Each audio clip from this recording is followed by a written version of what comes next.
C'est historique, c'est incroyable. Salam alaikum à tous, on se retrouve pour le débrief du match. Maroc-États-Unis, victoire 4 buts à 0 du Maroc. 10 buts qui ont été inscrits par Rahimi à la 29e minute de jeu. Sur penalty, 63e minute de jeu, Akhomash. 70e minute de jeu, Hakimi. Et 90 plus 1 minute de temps additionnel de cette deuxième mi-temps, Mawhoub qui a marqué sur penalty. N'hésitez pas à liker, à vous abonner si vous êtes nouveau.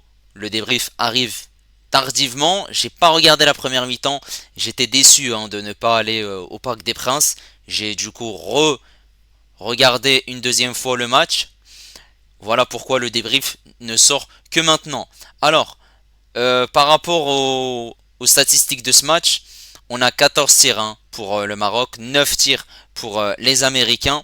Du coup, en termes de fautes, c'est 9 pour le Maroc et 17 pour les Américains. Au niveau des corners, on en a 8 pour le Maroc, 3 seulement pour les Américains. Il y a eu 2 hors-jeu pour les Américains. Et au niveau du coup de la possession, on était à 58% pour le Maroc, 42% pour les Américains. La possession était largement en faveur du Maroc en première mi-temps. Il y a eu aussi un carton jaune pour le Maroc et 2 pour les Américains. Et là, on est parti en image pour les 4 buts du match. Alors par rapport à la composition d'équipe, c'est la même qui est alignée contre l'Irak. Voilà. Mounir, Hakimi, El-Khannous, Rahimi, Akhomash, Al-Wahdi, Taghalin et Richardson étaient sous le coup d'une suspension en cas d'éventuelle demi-finale. Et les Américains, voilà, la composition d'équipe, Paredes, Tesman qui pouvait aussi être suspendu pour une éventuelle demi-finale. Et ça va commencer très fort, puisque en première mi-temps, on aura ici un geste de la part du numéro 2 américain. Le numéro 2, c'est en l'occurrence Ariel, qui fait faute sur Rahimi. Il touche le pied avant de toucher le ballon. Forcément, l'arbitre argentin a désigné le point de penalty. Rahimi qui va marquer son 5e but de la compétition, un meilleur buteur de la compétition. Voilà, la célébration de Rahimi, de Akhomash, de Zelzouli. L'unité dans cette équipe marocaine, c'est très important. Voilà, première mi-temps, on a seulement 1-0. Comme vous voyez au niveau des statistiques, forcément, ils sont en faveur du Maroc. Une possession pratiquement à 70%. Beaucoup de fautes commises par les Américains, 10. Et beaucoup d'occasions qui ont été procurées par les Marocains. Seulement un petit tir pour les Américains. Et en deuxième mi-temps, la 62e minute de jeu, suite à la relance du gardien américain El Zazouli, qui va qui va récupérer ce ballon de la tête, il va le redonner El Khannous qui va accélérer, temporiser, il va donner ce ballon sur le côté gauche dans la profondeur à El Zazouli, l'accélération d'El Zazouli qui va prendre son temps. El Zelzouli qui va rentrer dans cette surface de réparation petit à petit. Il est pressé par aucun joueur américain. Et ensuite, il va voir forcément qu'il y a un appel de Akhomash qui a fait une course et qui va recevoir ce ballon dans cette surface de réparation et marquer le deuxième but du match. Et voilà, ça fait plaisir. La célébration de Zelzouli et d'Akhomash, cette petite danse magnifique. Et ensuite, là, on a voilà un long ballon qui a été donné par un joueur marocain. Hakimi de la tête va gagner son duel. Hakimi tout seul va se projeter l'accélération de Hakimi et il va se procurer une occasion puisqu'il va être aux 16 mètres et il va pouvoir tirer du gauche. Voilà. Je pensais que c'était une frappe ratée, mais en fait non, c'est pas une frappe ratée, c'est une frappe qui a peu de puissance et qui va surprendre le portier américain, et ce qui fait 3-0 pour le Maroc. Et voilà le capitaine qui marque dans son jardin au Parc des Princes. Voilà Mawhoub qui célèbre avec Hakimi. La célébration des joueurs marocains. Et voilà, ça fait plaisir, 3-0. Et ensuite, dans cette fin de rencontre, moi je l'avais pas vu, mais l'arbitre l'a vu, plutôt la VAR. L'arbitre argentin va aller consulter la VAR. Il va voir sur la frappe de Akhomash, il y a une main qui est décollée du corps. Donc, l'arbitre, après l'analyse, va désigner le point de pénalty et il va siffler un pénalty en faveur du Maroc.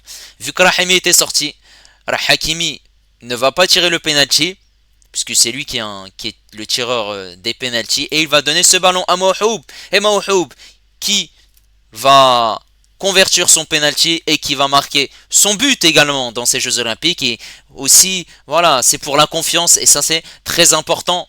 Qualification du Maroc en demi-finale, et ça c'est magnifique. Alors, la première mi-temps, voilà, le Maroc dominé et a dominé tout le match. C'est un match presque parfait. Et voilà, le Maroc essaie de combiner, essaie avec les circuits de passe en une, voire deux touches de balle, de rentrer dans cette surface de réparation, de se procurer des occasions. Et ils en ont eu des occasions. Ils auraient pu marquer plus de buts. Il y a eu finalement, voilà, 1-0 seulement. Oui, au compteur, on est à 4-0, mais ils auraient pu inscrire d'autres buts. Finalement, en deuxième mi-temps, ils ont augmenté voilà, le rendement, et forcément, c'était compliqué pour les Américains de suivre la cadence, puisque les buts se sont enchaînés. Akhomash, Hakimi, c'était dur pour les Américains qui sont passés à côté de leur match. Et voilà, cette équipe américaine qui, malgré tout, était dans le groupe de la France, a perdu 3-0, mais la France avait du mal contre les Américains, et c'est qu'à partir de la 60e minute qu'ils ont réussi à marquer ces 3 buts. Et voilà, forcément le Maroc était déjà à l'abri. La deuxième mi-temps était largement meilleure, et ensuite forcément Skitioui a pu faire tourner l'effectif en faisant rentrer Keshta, Bouchouari, Ben Seguir également. Voilà, le match est abouti et on a assisté au meilleur match du Maroc dans ces Jeux Olympiques, et c'est historique également pour le Maroc, puisque c'est la première fois qu'il se qualifie dans une demi-finale des Jeux Olympiques. Et le Maroc est le pays ayant touché le plus de ballons dans la surface adverse, 126 depuis le début de ces Jeux Olympiques. Le Maroc est également deuxième avec une plus grande possession moyenne par match lors de ces JO. Ils sont à 5,8 de tirs cadrés par match, troisième. Et en termes d'occasions, ils sont premiers avec 12 occasions. Et le Maroc est aussi premier de la compétition, la meilleure attaque de la compétition, avec 10 buts inscrits. Forcément, 4 buts aujourd'hui contre les Américains, 3 buts contre l'Irak. Voilà, on a marqué 2 buts contre l'Argentine, et forcément il y a cette défaite contre l'Ukraine où on a marqué 1 but sur penalty. Voilà, c'était le seul match qu'on a raté dans ces Jeux Olympiques, et c'est un match abouti totalement, et ça fait énormément plaisir, puisque voilà, offensivement, on a vu une très très belle équipe du Maroc. Et on va commencer par la prestation des joueurs marocains. El Kajoui, il a été au top. El Kajoui, il n'a pas eu beaucoup d'arrêts à faire. Et oui, il a eu une, deux, trois parades à faire. Mais si c'est un match remarquable, très intéressant, la sérénité, voilà, c'est au top. Ça fait 2 matchs consécutifs qu'il n'encaisse pas de but, 2 clean sheets. Ça fait plaisir, puisque forcément les 2 premiers matchs, on a pas eu de clean sheet. Un but contre l'Argentine, 2 buts contre l'Ukraine. Voilà, Mounir El Kajoui qui fait des Jeux Olympiques incroyables. Côté droit, on avait Hakimi. Monsieur Hakimi, le capitaine. Et Hakimi a fait un match incroyable. Dans son jardin, dans le Parc des Princes, devant forcément un stade qu'il connaît. Et forcément, il y avait aussi Nasser en tribune, sa famille qui était là. Et il a marqué un but. Ça va lui donner plus de confiance pour la suite de la compétition. Forcément, en tant que Parisien, je suis content pour Hakimi. C'est un joueur que j'apprécie énormément. Et je pense que la plupart des Marocains aussi l'apprécient. Voilà. C'est bien aussi le rôle de capitaine qu'il a. Il sait que voilà, il n'a pas une grande confiance dans les pénaltys. Il aurait pu le tirer ce deuxième penalty, mais il a voulu donner la confiance à Mawhoub, le deuxième attaquant du Maroc. Offensivement, il n'y a rien à dire. Vraiment, les circuits de passe, ils sont incroyables. Les jeux en une touche, 2 touches de balle, que ce soit avec El Khanous, avec Akhomash, avec Rahimi, ça joue très bien, ça combine très bien. Et en plus de ça, les dédoublements, les centres, ils rentrent dans cette surface de réparation. Offensivement, ce qu'il apporte, c'est vraiment incroyable. Le but aussi, forcément, il est parti tout seul. Cette tête, il gagne son duel face aux joueurs américains. Il se projette. il marque ce but, la célébration qui est au top, il n'y a rien à dire en fait. C'est voilà, le petit bémol que je pourrais faire par rapport à Hakimi, c'est défensivement.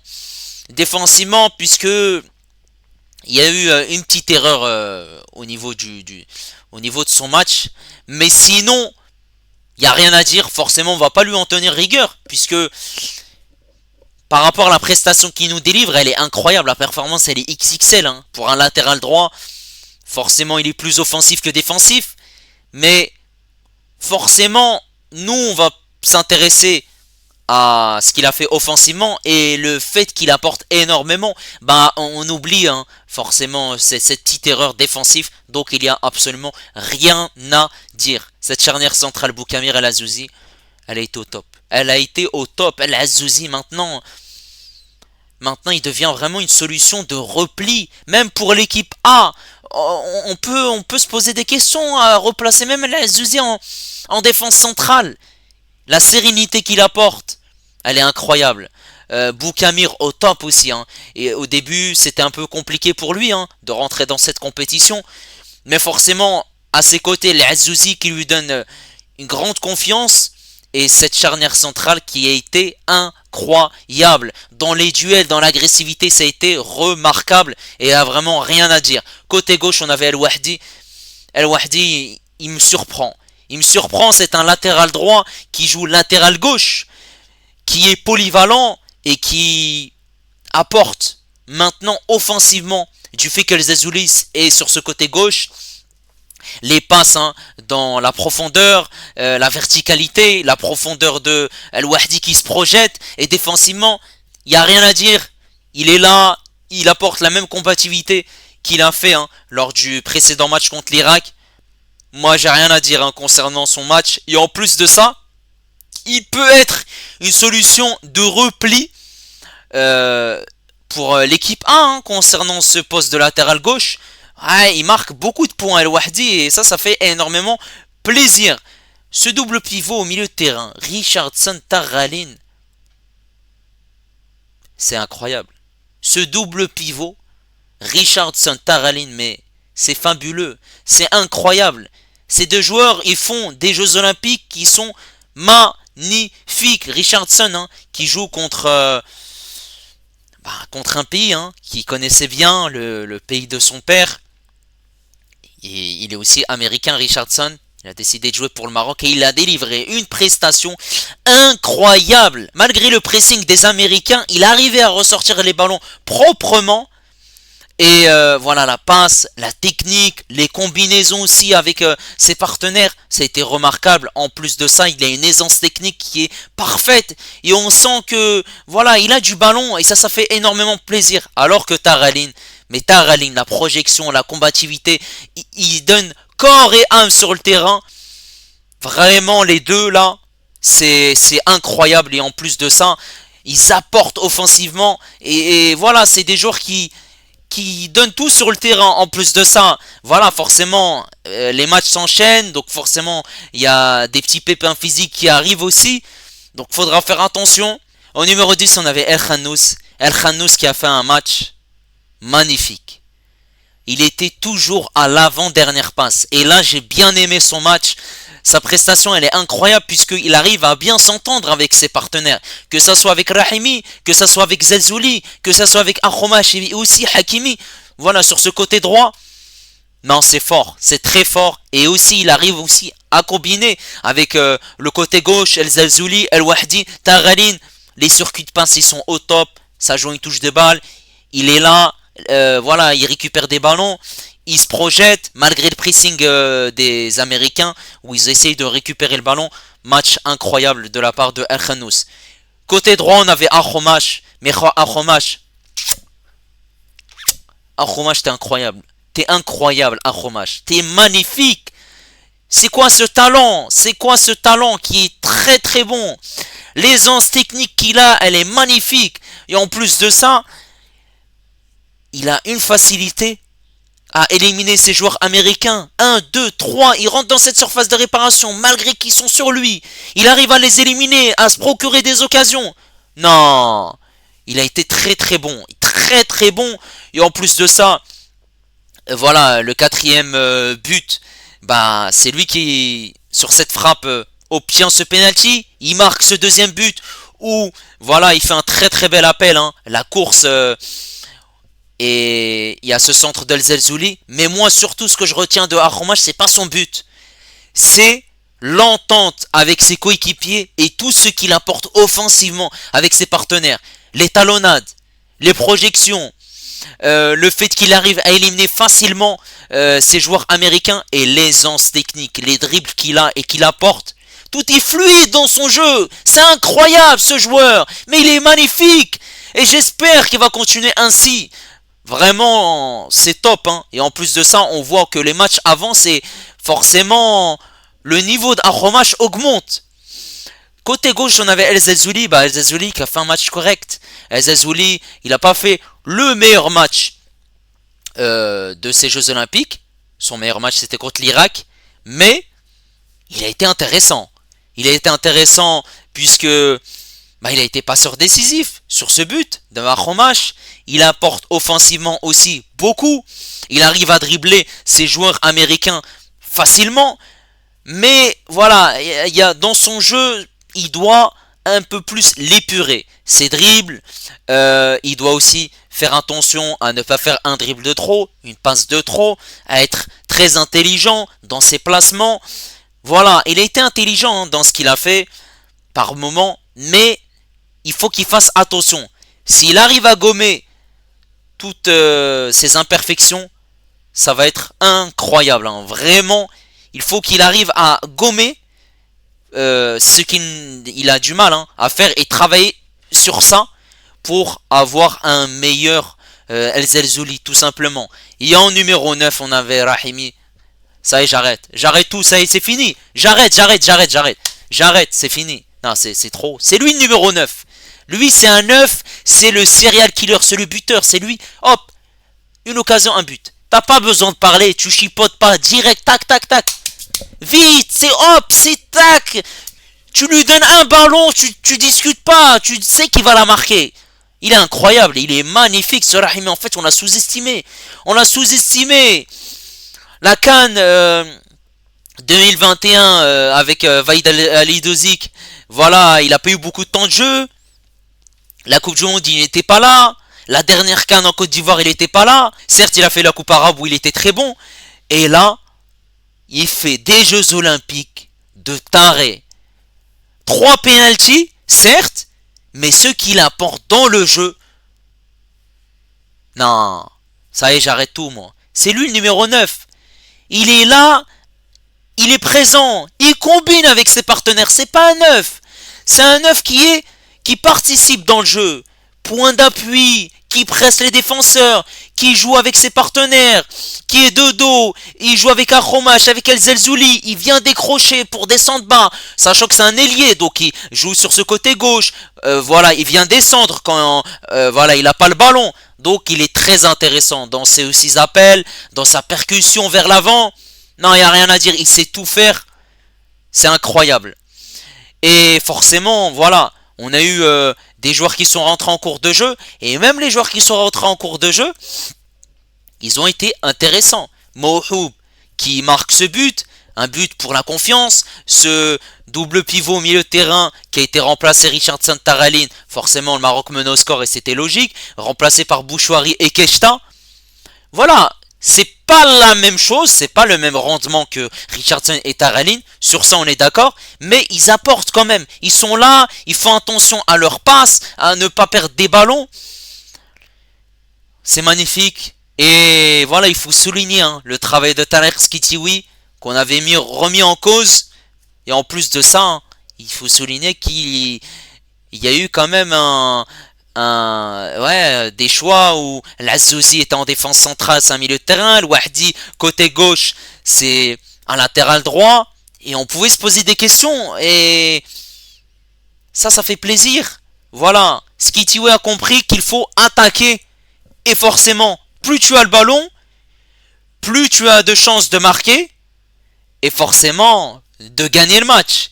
Et si tu subis uniquement et toi tu n'as pas une ligne défensive et des joueurs qui sont bons défensivement, et surtout pas à leur poste, et bah forcément ça va être plus compliqué. Et ça c'est incroyable.